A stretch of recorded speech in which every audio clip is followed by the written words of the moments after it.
Hey there, welcome to Captain Sociology. This week we're looking at education from a sociological perspective. Now, if you think about education as that thing that you do to gain, maintain and develop the skills you need to survive in a culture, well, it's something that we've been doing historically since the beginning of time.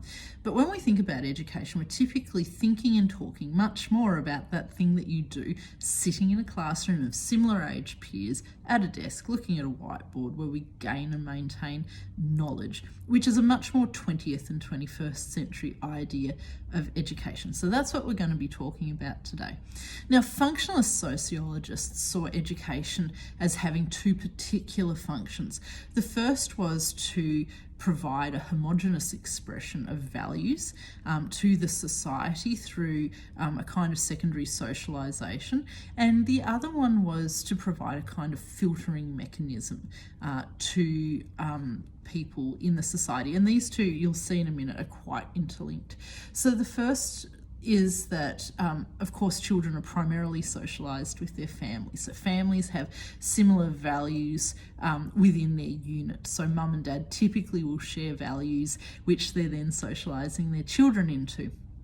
Now, you've got to think when sociologists were thinking about education, and today I'm particularly thinking about Talcott Parsons, and he was writing in the 1950s in America, and so they had fairly homogenous, united views on what society should look like, and those of course were based on the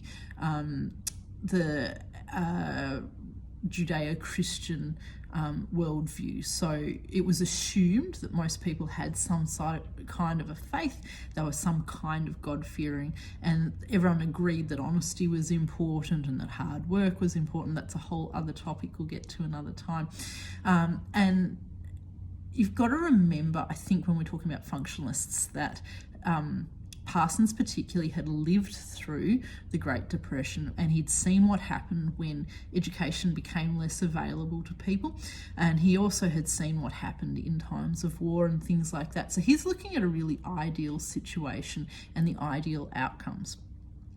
So he says, we all have similar values. That's fantastic. But what we really need is one united expression of those values. It makes a lot more sense if we all agree that when we're being honest, we tell the truth in a particular way or at a particular time, that when we apologise, we use similar language, which is, I guess it's a little bit symbolic, isn't it? That we would use recognisable patterns of behaviour to make things happen. So according to Parsons, that's one function of education, is that we take those generally shared values and that we distill them down into something that's strongly recognisable. Part of that, specific to education, is that Parsons recognised that in families, children are treated with what we might think of as a particular lens. Your children are the best thing on earth, right? You're always going to be preferential towards them. And Parsons recognised this, and he said that this is excellent in that we bring our children up in the best way possible. But the problem is that it's not meritocratic. So it could be that some people really struggle in their family, mum or dad don't like them, or there's a step parent or an absent parent, and this makes life extremely difficult. And so it was really useful for children who are struggling in their family unit to then go and experience that more universalistic lens, the meritocratic lens of the school. It also meant that those children who are thought of as just brilliant, and you know those people whose kids can do no wrong, it meant for those children that as they go through the education system, they get to see that they might be valued in the same way, but their value might not be what their parents told them, or they might not be as skilled. And this is where we get the segue into the filtering system. So you've heard the expression small fish, big pond, big fish, small pond, right? So when you're in primary school or in your family home, you're a pretty big fish in a pretty small pond.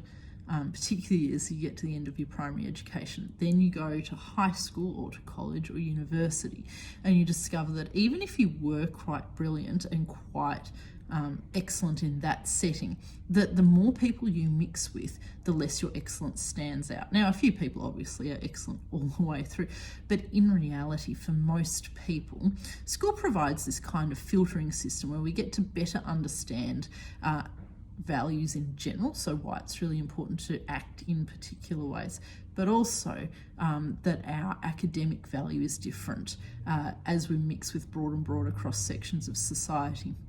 So you can see that these two sociological functions of education are really both latent functions. They are helpful and interesting, but they're not what we think we're going to school for. We think that we're going to school to learn to read, write, do maths, but in reality, sociologists have considered school really much more on its social merits, that, you know, we could go to school and learn to swim for 8 hours a day. The point is that we're going to be subject to the promulgation of social values, and that as we mix with larger and larger groups, and this is a point that they continue to make, is that school is the bridge between family and the broader society. So as we mix with more and more sections of the broader society, we get to see more and more where we stand meritocratically in the bigger picture. And this is obviously for some people a really challenging kind of situation to find themselves in.